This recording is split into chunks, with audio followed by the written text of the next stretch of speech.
G'day guys, we're here today with the Kia EV9 and it's the Earth all-wheel drive edition, which means it's got some absolute get up and go. So let's start off and get straight into it.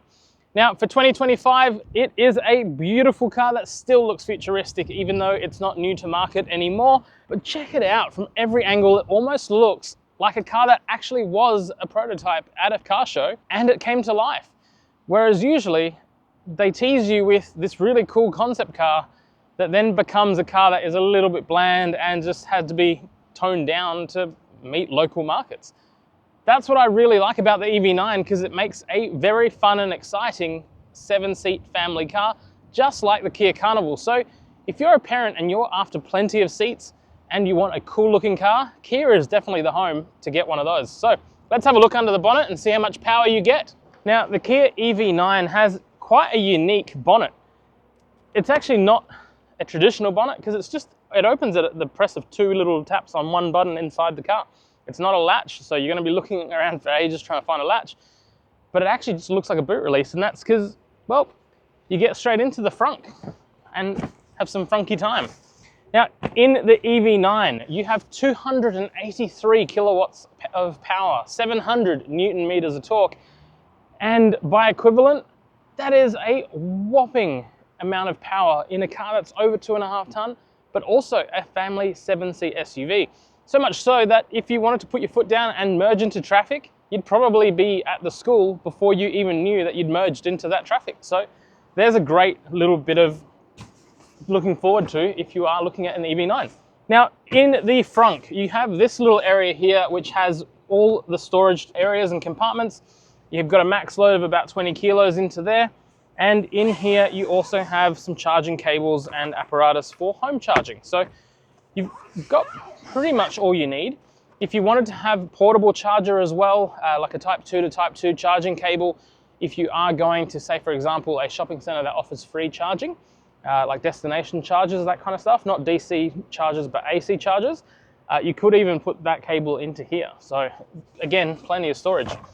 The other cool thing that parents might like about this, although it does get a little bit warm because it is straight onto the bonnet, which is just the same way as having any other area that is going to be, where you primarily end up with a lot of the heat.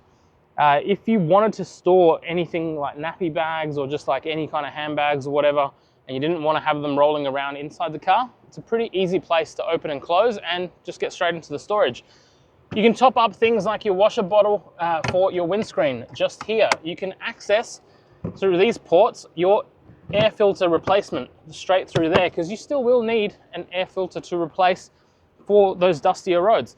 So you still have all of that, plus underneath here, just easy access to things like topping up your air conditioner, topping up any other liquids that you need for the washer jet or coolant. Yes, it does still have coolant because the electric battery still needs to be cooled. Now, let's put this back in here and close that bonnet. But in terms of the power, how ridiculous is that? It's almost 300 kilowatts worth of power in a car that is the size of a small house. It's literally an absolute powerhouse, and it gets up and goes. It's 0 to 100 speed is 0 to 100 in 6 seconds. That's just nuts. By comparison, I currently have a car that is 287 kilowatts worth of power. It's a 4.6 litre V8 and it's a sedan. And it still doesn't accelerate anywhere near as quick as the instantaneous acceleration on this EV9. The Earth model gives you these massive alloy wheels as well. They've got a center cap covering the center area there just to give it a nice, clean, smooth finish. However, the ride at 19-inch is actually still very comfortable, so they've done a really good job there. Moving along, the external mirrors are massive to give you plenty of visibility, but they do house a couple of cameras. So each of the mirrors on both sides will have cameras. They form part of the 360-degree camera system that will make parking this ginormous car an absolute breeze. The handles on the outside, they pop out. They do retract and go nice and flush when the car is locked or driving. And the great part about that is there is also a car wash mode, which will do a couple of things around the car, including preventing the tailgate from opening accidentally while you're in the car wash, and also preventing the door handles from pushing themselves out and getting caught in anything as well. So a really, really handy little function. And on the screen right now, you should be seeing some details of exactly what the car wash mode does for you. Doors, let's talk doors.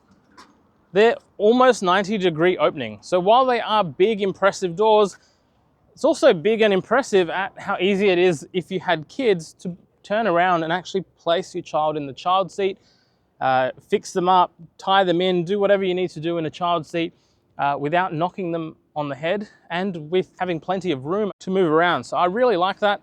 Dropping this as well to move forward, to get into the back, just a simple single function. And I almost like how artistic it is in the way that it does it. It's kind of nice.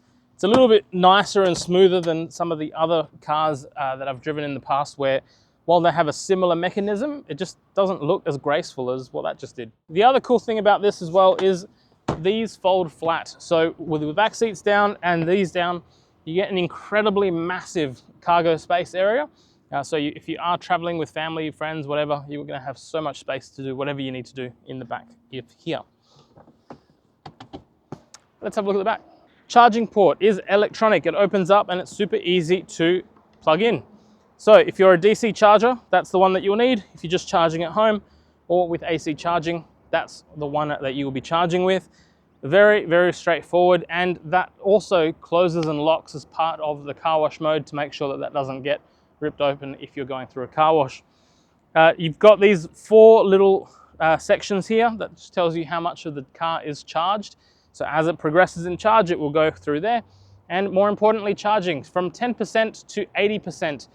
On the fastest possible charging method, you're going to be able to do it in about 20 minutes. Now, the other part to it is the car at all times may not be capable of charging at those speeds. That comes in from having to regulate the battery and the battery temperatures, which a lot of modern EVs do.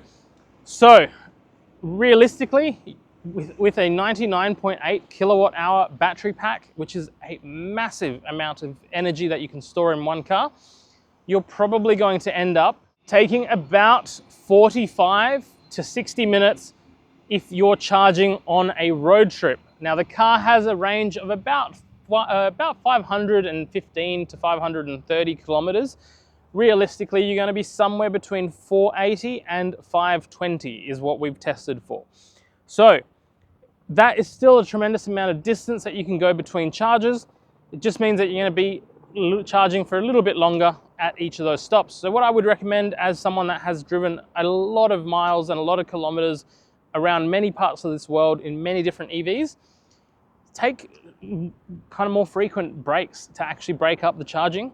Charge for 15, 20 minutes, go for a walk, stretch, get the kids to go to the toilet, bathroom, get some snacks, and then keep charging.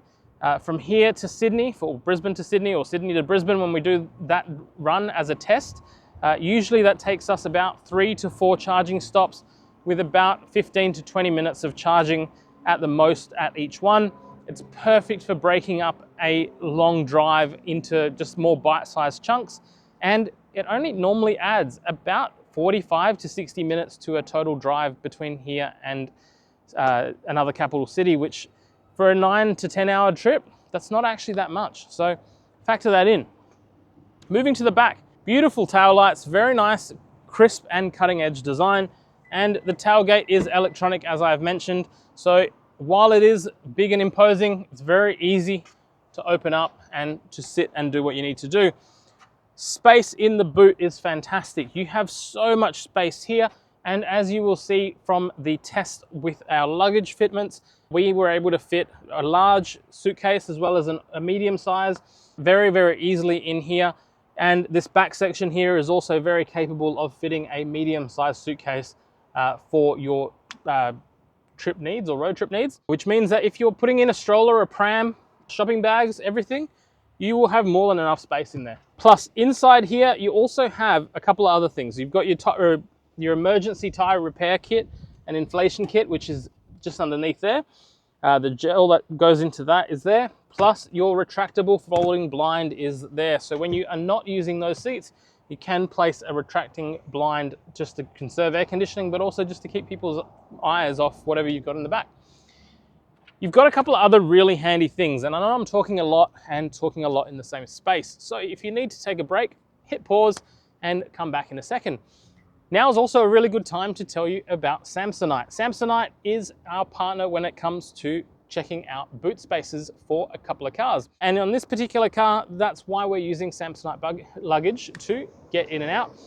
Their Octolite Neo range is a fantastic suitcase and incredibly versatile for you and your family's traveling needs, so make sure you check them out.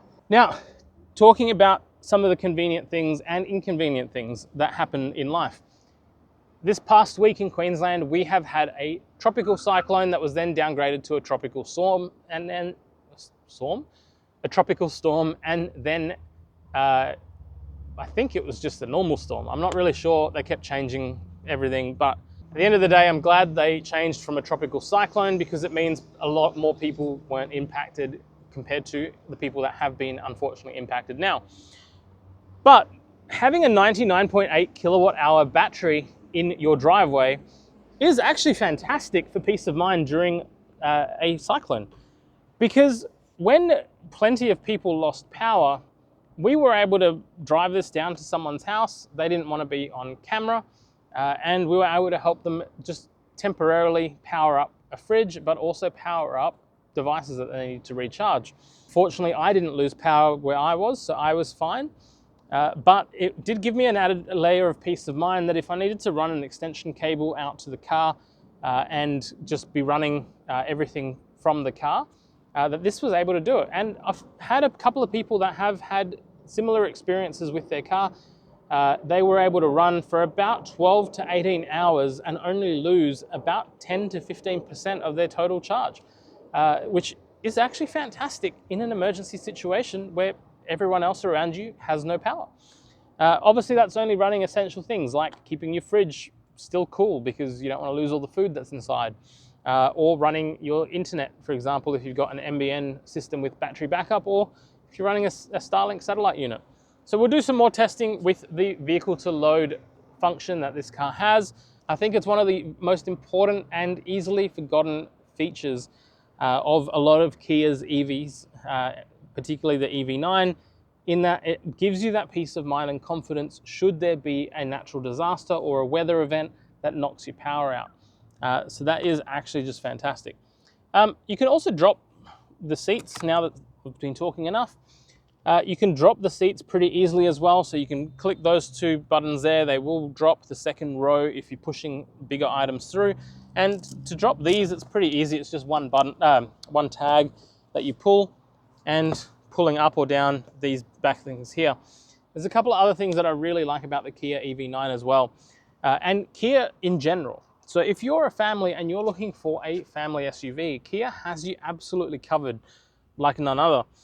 They've got tether points all the way to the third row on this and also the Carnival, as well as the Sorento. So if you're looking for more versatility in where you put your child car seats, Kia 100% has you covered. So you've got the tether points, the seats fold down really easily, and they're super easy to clean. There's also a 12-volt outlet over here for power. Over on this side, you have a 12-volt outlet, which you can power up portable devices, drones, charging, whatever, if the household V2L wasn't sufficient for you. But over on this side, it's probably the only feature on this car that I don't quite understand. And hear me out. First, you need to flick the lid up like you're a fighter pilot. Then, almost like you're about to launch some sort of game-changing, war-starting nuclear missile and device, you got to push and hold this button. But what that button actually does is you push and hold to close this, right? And then you push it again and hold it, and it will go the other way. I don't quite understand why you would need to do that inside the boot when you have the controls on this side just here that will do exactly the same, because the potential to actually get caught in it, I think, is actually a lot more than needing to actually use it. So let me know in the comments what you think. It's the one criticism I do have of this car so far. Now, enough talking on the outside. Let's go for a drive. Let's go have a look at the inside and see what you get. Moving through to the inside of the EV9 Earth, you have this beautiful cloth material here. Soft touch materials at the top here. Softer but harder materials at the top there and there. Your seat ventilation, 3 modes, plus seat heating and steering wheel heating. It's a unique place to actually put this here, and it makes kind of sense because it's easy for you. But if you were trying to be romantic and you had a partner in the car and you were driving with them, you wouldn't be able to really reach over and turn it on for them like you can in the center command ones. But how good is it that you have it? Let's just start there. Power windows, power mirrors, central locking all through here, and also an electronic baby mode for the back to stop kids from opening and closing that door from the inside, rather than you having to get out and flick a switch that they might accidentally flick themselves as well. You can retract the external mirrors going through car washes or just parking in tighter spots. There is space down here for a bottle, as well as space for wallets and whatever else you need. And audio system grills are all on the sides there, just to keep it looking nice and neat. The bonnet release, as I mentioned, you have two presses of this button here. The tailgate release is that one at the back here. And you push this and that opens the fuel flap, which feels really weird to say fuel flap, because it is a fuel flap, because that's what it's always been known as, but it's a EV charging port flap, which sounds way less cool. But that's where you charge your car. Electronic brake just here. Leveling for your headlights if you need to adjust based on a bigger load in the back, you can just here, and your stability control just here. This big chunky stalk over here is where you command what drive position you are in. So if you twist it forward, you'll go into drive, twist it back, you'll go into reverse, push the tip, that will be park, and twist it once, that will put it into neutral. There is an illuminated display just here to let you know which one you're in. And the on and off button is just here, which is really, really weird out of all of the places that you could have it. When I first jumped into this car, I didn't know where the button was. So I sat here looking everywhere, trying to work out where the button was, even kind of pulling out the key and going, have they gone back to a flick key? But turns out it was just there, and I had egg on my face in embarrassment when I was asking where the on and off button was. On the right-hand side, you have indicators, and they're in the right position. You have auto on and off headlights, as we've come to expect, and wipers on the left-hand side with auto rain sensing wipers also. Steering wheel is fantastic because it adjusts up and down, and also reach adjustable as well. And you have a big digital display here and here, so two 10.25-inch digital displays command everything that you need. So it gives you all the information about your current trip, fuel consumption. When I say fuel consumption, it's your energy consumption, as well as the current distance that you've been driving. On the left-hand side is your Apple CarPlay, Android Auto, and all your other car information. That requires it to be wired. That is the only downside for Android Auto and Apple CarPlay, is just needing to make sure that you always have the correct cable. But outside of that, you're pretty good to go there. In terms of range, the range readout is actually pretty accurate. At the top here, you have these soft materials, which I'm not really sure what to call it. It's a synthetic man-made material, but it feels soft, it's nice. It's almost like a pillow that you would rest your head on when you're sleeping. You'll want to touch it all the time because it does feel spongy and soft, and is actually really nice. So it probably does a really good job at absorbing sound, if I'm being completely honest, because I think it's that kind of material that's going to absorb a lot of the external noise, and certainly driving this car is absolutely quiet and very, very comfortable. In the center here, you've got a couple of other features, so come around, let's have a look. Now, one other thing before we move to the center. You would have noticed that this headrest is a little bit different to most. So you can pull it forward to a position where you're going to be comfortable, but then it's kind of like this office chair type matting on the back of it. So your head rests really nicely on it. It's actually really comfortable, and I reckon if you put these seats into a recline position to have a nap while you're waiting to pick up your kids or anything else, they would be incredibly comfortable too. In here, you have two cup holders. The cup holders are an absolute breeze to deploy and use. They are just simply push and flick, and it opens the whole section just there. Moving on the sides here, you have more of that nice cloth material just here. Ambient lighting illumination just underneath. Ambient lighting the whole way across here. More of that cloth inlay just here.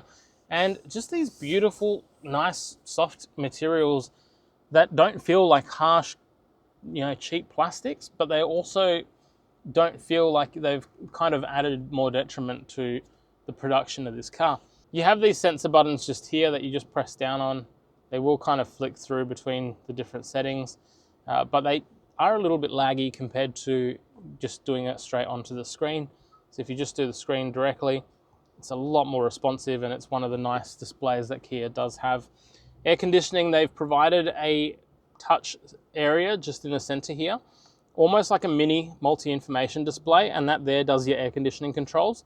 But if you want to expand that view from there, you can pull it up on the big screen as well. So that is a good feature that they've done, where you can still quickly access the temperature, but if you want to then place it into full-size mode, you can.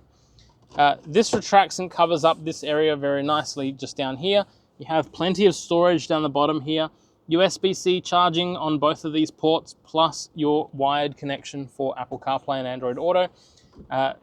In here, you've got your glove box area.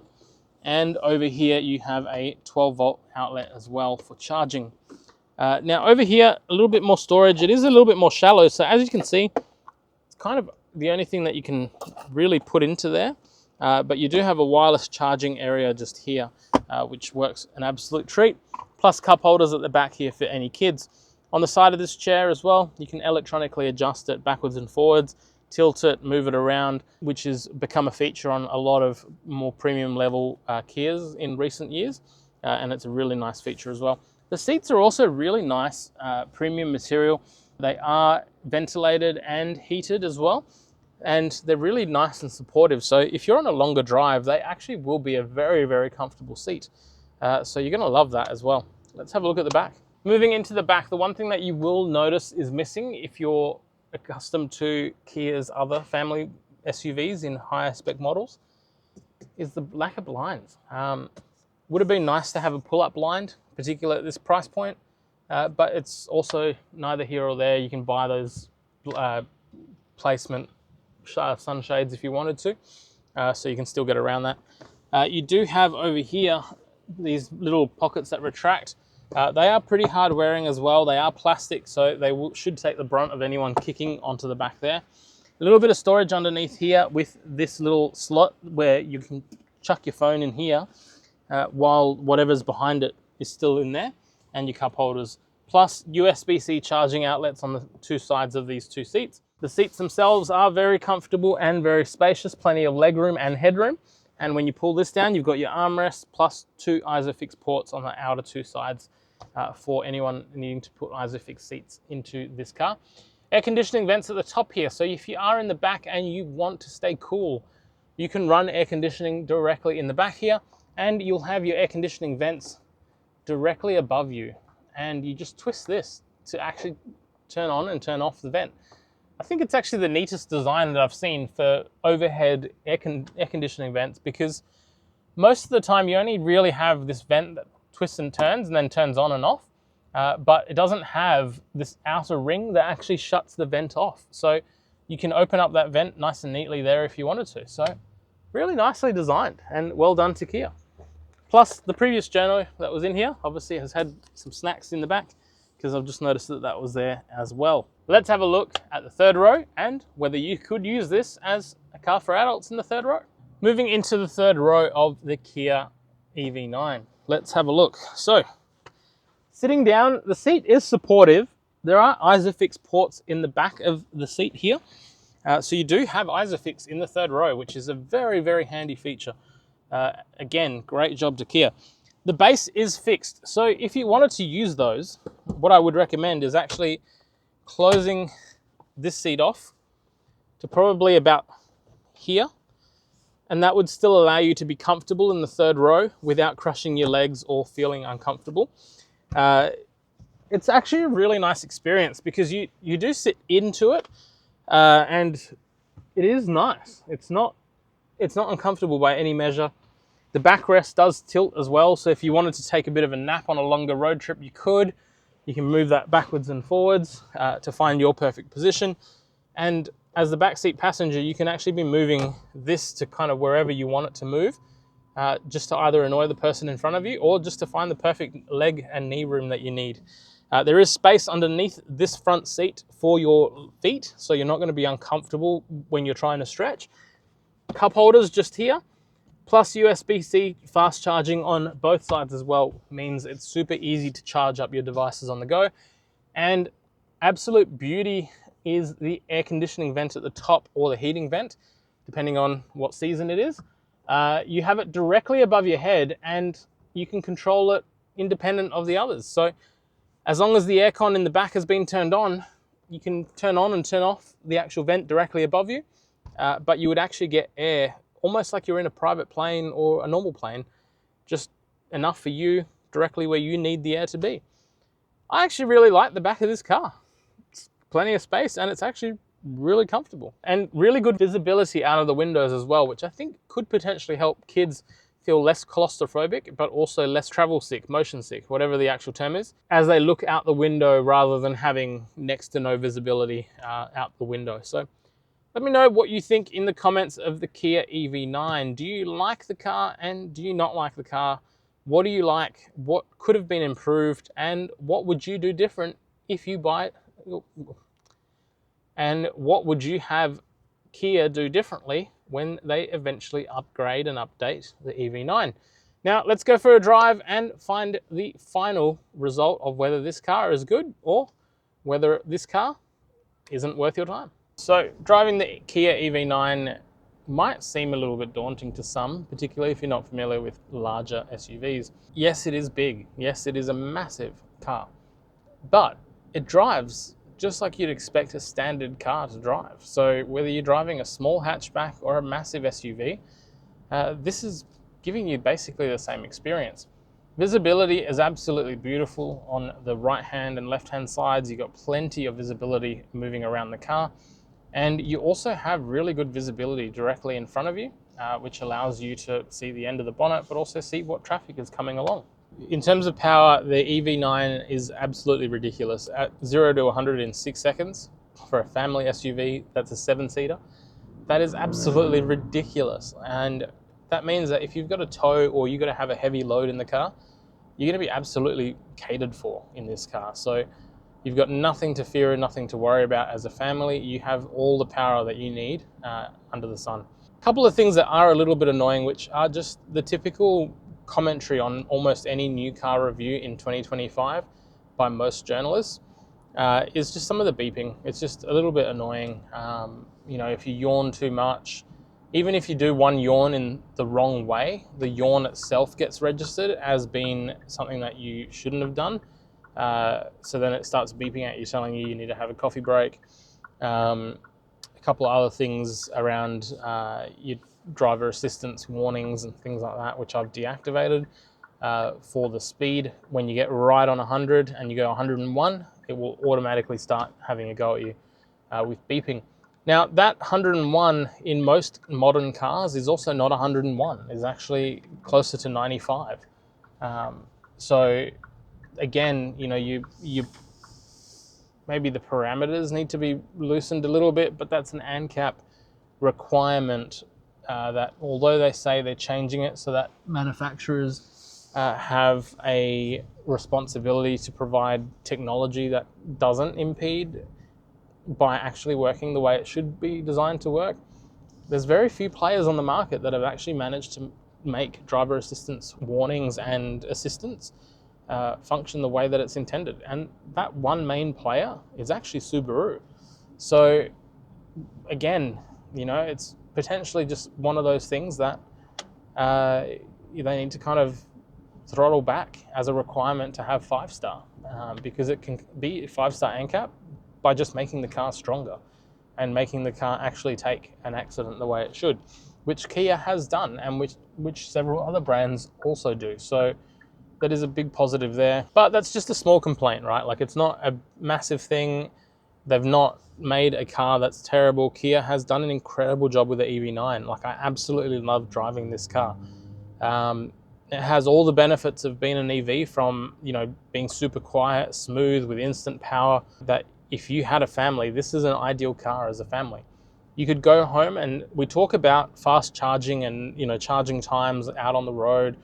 But realistically, as a normal family, if you go home and charge this car at the end of the day in your garage or outside your carport, with a normal AC charger that's somewhere between 15 to 32 amps, which most houses can have that installed, you would actually end up with a very, very easy to live with car. You would go home and plug in, and you'd get somewhere around 40 to 60 kilometers per hour that you charge, depending on your charge setup at home, which means by the next day, you're ready to go and do it all again. Because if we're being super honest, no one drives 400, 500 Ks a day, every single day, other than taxis and Uber drivers and maybe some fleet cars. So let me know in the comments what you think about that. I personally have zero issues with EVs as regular family cars. I do understand that some people still require or still prefer having a normal petrol or diesel powered car, and other brands and Kia also offer that for those customers. The Kia Carnival comes as a diesel, as a hybrid, and as a petrol. So you're going to have all that flexibility if you want that in a 7-seater or an 8-seater in a different car. But if you want an electric car, this is a really good offering, and particularly if you can get some of the state refunds and benefits based on FBT and things like that if you are using it as a business customer. So make sure you check out all those details with your accountant. I have very minimal knowledge when it comes to government incentives for EVs, so make sure you do check out with your local government department. But outside of that, guys, it's a fantastic car.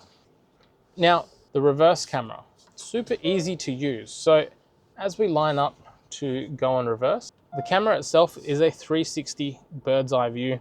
It's got really clear guidelines, so it makes it super easy to launch your car back into whatever parking bay you want, to straighten it up so that you're nice and neat. And where that red line is, that's about 1/2 meter from the back of the car. The edge of the bumper is very barely visible just here. So you could go the whole way back if you were wanting to line it up with the island at the back, and you'll see at the top here that has it there. Or you can pull the 360-degree camera out just to see that view as well. And again, just to check that you have indeed parked in the middle of the bay and with plenty of space around you to get in and out. You can obviously preference some of those settings to make them your own, but again, absolutely fantastic. So let me know in the comment section what you think of the Kia EV9. Do you like the review? I know this one was a bit more chunky on words and also very long. So let me know what I could have done better as well, because I really want to make sure that these reviews this year are leveled up to you being able to really enjoy them. Until next time, guys, thank you for watching. Let me know in the comments what you would like to see next, and if you have any feedback about the EV9 in general. Do you like it? Do you not like it? Or what would you buy if you weren't buying an EV9?